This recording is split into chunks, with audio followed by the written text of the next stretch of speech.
कर रहे हैं, सियासी मौसम की बात कर रहे हैं। देखिए सर,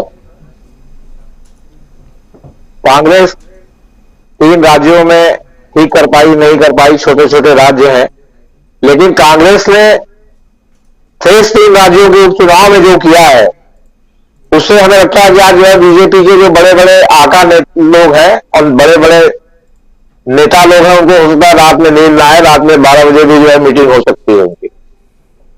उसमें क्या है, बंगाल में बीजेपी, कांग्रेस और सीपीएम की मिली जुली, मतलब कांग्रेस का कैंडिडेट खड़ा हुआ था, सीपीएम नहीं खड़ी हुई थी, सीपीएम ने दे दिया था कांग्रेस को 43% वोट मिला है कांग्रेस को, 43 प्लस। तृणमूल कांग्रेस को 34 प्लस मिला है और बीजेपी को 13 प्लस मिला है। तो बीजेपी और तृणमूल मिला करके जो है कांग्रेस के बराबर पहुंच रही। अगर ये ट्रेंड रहा तो आपके बंगाल में 39 सीटों का आपकी बार रिजल्ट क्या होगा, ये देखने वाली बात होगी। दूसरा, जी तमिलनाडु 42, जी अरे सॉरी 42 सीटें जी 42 सीटें, तो 42 सीटों में क्या होगा ये देखने वाली बात होगी, क्योंकि पिछली बार काफी संख्या में वहां जो है क्या कहते हैं बीजेपी के एमपी जीते थे। अब आप तमिलनाडु में आइए, तमिलनाडु में इस बार डीएमके की सरकार है, डीएमके ने कांग्रेस को समर्थन दिया था, कांग्रेस का कैंडिडेट खड़ा हुआ था और 65% वोट उसको मिला है, 65% प्लस। अब इससे जो तमिलनाडु की जो सीटें हैं 39 सीटें, उनका क्या होगा, 42 वहां 39 वहां, मतलब 81 सीटों का जो है वो उसमें इस तरह का मामला फंस गया है कि अब उसको जो है वो बीजेपी के लिए चिंता का विषय होगा। क्यों? क्योंकि वहां एडीएमके अच्छा करती तो बीजेपी के लिए खुशी की बात थी कि भाई एडीएमके नैसर्गिक साथी है बीजेपी, लेकिन 65% और 47% और ये 34% 13% ये लोग। इसके बाद आप आइए जो इन्होंने छीन लिया महाराष्ट्र में, और महाराष्ट्र में ऑलमोस्ट जो बीजेपी गठबंधन और जो कांग्रेस गठबंधन को वोट मिला है वो ऑलमोस्ट बराबर बराबर है, उसमें बहुत ज्यादा अंतर नहीं है, या महाविकास अघाड़ी को मिला है मिला करके जो। तो कहने का मतलब है कि 81 और प्लस महाराष्ट्र की आधी सीटें ही मान लीजिए आप, इतना तो अभी इस उपचुनाव के नतीजे से जो है वो क्या कहते हैं बीजेपी का माइनस दिखाई पड़ रहा है। अच्छा, बीजेपी को 1 सीट निर्विरोध मिली है, 1 सीट जो है महाराष्ट्र में मिली है और 1 सीट उनको झारखंड में भी मिली है।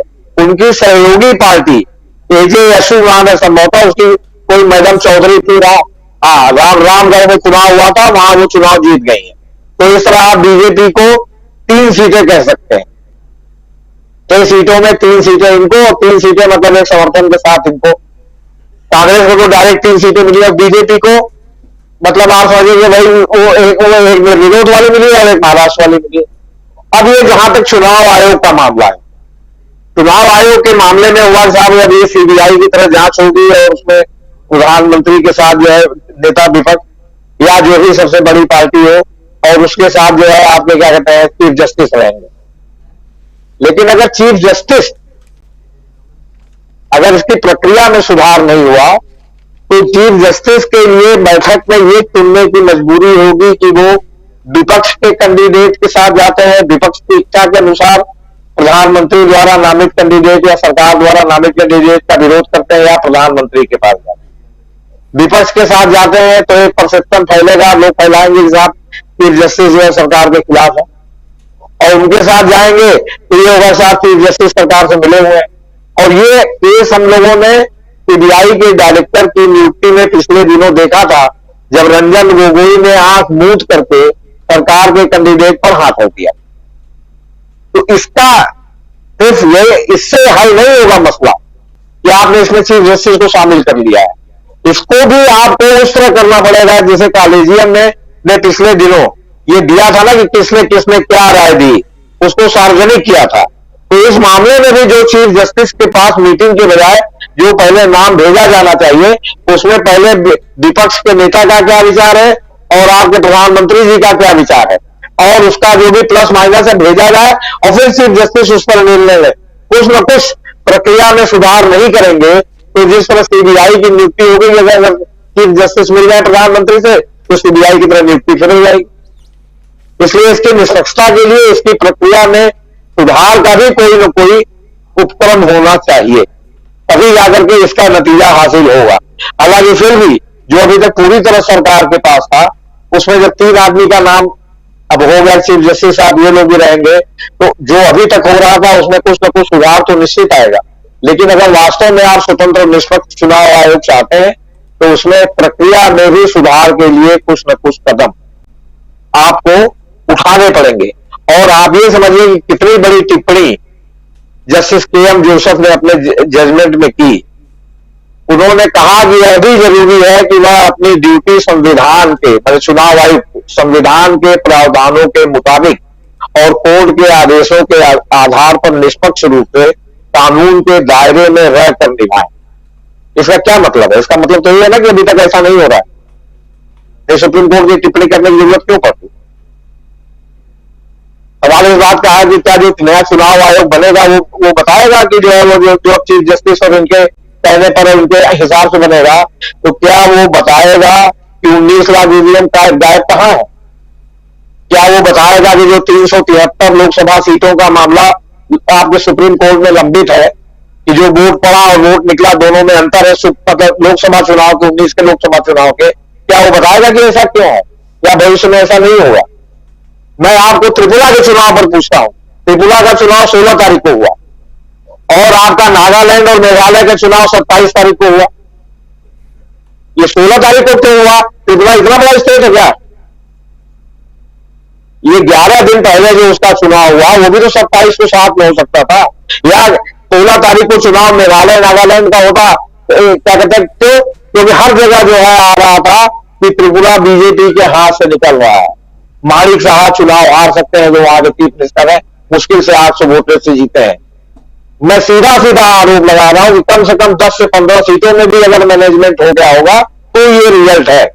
चाहे तो आप फिर से वोटिंग करा के देख लीजिए, आज वोटिंग कराइए, एक दिन का गैप रख के आप उसका जो है मतगणना कराइए, देखिए क्या रिजल्ट होता है। और ये मेरा संदेह, मैं पत्रकार हूं, रिटायर हो गया हूं, फिर भी पत्रकार, नो स्टार न्यूज जो है वो रहता है हम लोगों के पास। आपके मतगणना के ठीक 2 दिन पहले पूरे त्रिपुरा में जो है वो पूरा पुलिस मार्च और जो है अर्धसैनिक बलों का मार्च कराया गया कि कहीं ऐसा ना हो कि चुनाव परिणाम आने के बाद वहां हिंसा हो जाए आपके पास। तो ये हिंसा के लिए क्यों डर रहे थे? इनको ये उम्मीद थी ना कि अगर रिजल्ट आया और जो है मतलब उल्टा सीधा रिजल्ट आया, जैसा कि आया भी है, तो उसमें जो है वहां के लोग जो है हिंसा पर उतारू हो सकते हैं। तो हिंसा पर उतारू हो सकते हैं साहब, ये बेईमानी का रिजल्ट है। आपने देखा होगा कि आपके पाकिस्तान में जो है भुट्टो ने चुनाव रिगिंग कर दिया था और उनको फांसी की सजा हुई। ठीक है, उनको दूसरे मामले में हुई, लेकिन कहीं ना कहीं चुनाव में रिगिंग भी एक महत्वपूर्ण मुद्दा था आपसे बता दें, उनको जो है जेल भेजने के पीछे। तो सवाल इस बात का है कि आप जो है वो क्या कहते हैं, ईमानदार हो नहीं, ईमानदार दिखे भी। और ये ईमानदार दिखने की जिम्मेदारी अब जब नया चुना जाएगा तो उसके ऊपर आएगी। लेकिन उसमें भी है कि चीफ जस्टिस की भूमिका अचानक बहुत महत्वपूर्ण हो गई, क्योंकि चीफ जस्टिस को देखना पड़ेगा कि सीबीआई और जो है जो भी जहां पर भी उनकी भूमिका है अपॉइंटमेंट में, वहां किसी ऐसे आदमी की भूमिका को नियुक्ति नहीं हो जो पहले से ही प्रीजुडिस है, जिसके बारे में पहले से ही पक्षपात का आरोप है, या जिसका एक स्टेट ऑफ माइंड में जो एक फ्रेम है वो एक पर्टिकुलर तरह का फ्रेम है, वो संविधान के अनुकूल फ्रेम नहीं है। अब आइए हिंडनबर्ग वाले में, हिंडनबर्ग वाले में अभी मीनू जी ने कहा कि जो सेल कंपनियों का मामला है या ये वाला है, इसको नहीं संदर्भित किया, इसको इनडायरेक्ट संदर्भित है। कैसे? कमेटी जो है वो जांच करेगी कि सेबी के 2 पहलुओं की जांच करेगी, क्या सिक्योरिटी कॉन्ट्रैक्ट रेगुलेशन रूल्स के नियम 19A का उल्लंघन हुआ, तथा क्या मौजूदा कानूनों का उल्लंघन कर स्टॉक की कीमतों में कोई हेरफेर हुआ। अब 19A जो है वो ये है कि शेयर मार्केट में लिस्टेड कंपनियों की मिनिमम पब्लिक शेयर होल्डिंग को वो जो है गवर्न करता है। भारतीय कानून में किसी भी लिस्टेड कंपनी में कम से कम 25% शेयर होल्डिंग पब्लिक यानी नॉन इनसाइडर्स की होनी चाहिए। जबकि आरोप है कि अडानी के कंपनी में बहुत ही मामूली अगर कोई नॉन इनसाइडर्स होगा, नहीं बाकी सब उन्हीं के भाई भतीजे भांजे सब उनकी क्या कहते हैं प्रमोटर है, और वो पब्लिक का जो है उतना उसमें जो है इन्वॉल्वमेंट नहीं है। तो ये बहुत बड़ा जो है वो समझिए कि जो जांच का जो है उन्होंने सेबी के जो 2 पहलुओं की जांच का जो है उन्होंने जो आदेश दिया। इसके अलावा जो है आपका क्या कहते हैं, सेबी की के जो डायरेक्टर है वो कमेटी के मातहत रहेंगे। कमेटी जब भी बुलाएगी उनको बताना पड़ेगा, कमेटी जो भी मांगेगी उनको देना पड़ेगा। पेगासस में इतना निश्चयात्मक आदेश नहीं था। पेगासस में उन्होंने जब मांगा तो उन्होंने कह दिया कि साहब सरकार ने सहयोग नहीं किया। इसमें सरकार का सहयोग सुनिश्चित करने के लिए उन्होंने बाकायदे डायरेक्शन दिया है कि सरकार को सहयोग करना पड़ेगा और साथ में जो है क्या कहते हैं वो जो सेबी के अध्यक्ष हैं वो आगे कमेटी के सामने हाजिर होकर बताएंगे कि वो जो है क्या कहते हैं जो कमेटी उनसे मांगेगी। अभी तक सेबी के जो अध्यक्ष थे वो स्वयंभू होते थे, वो किसी का जो है वो मातहती नहीं मानते थे। आपको बता, तो ये बहुत बड़ा जो है समझिए कि डायरेक्शन है।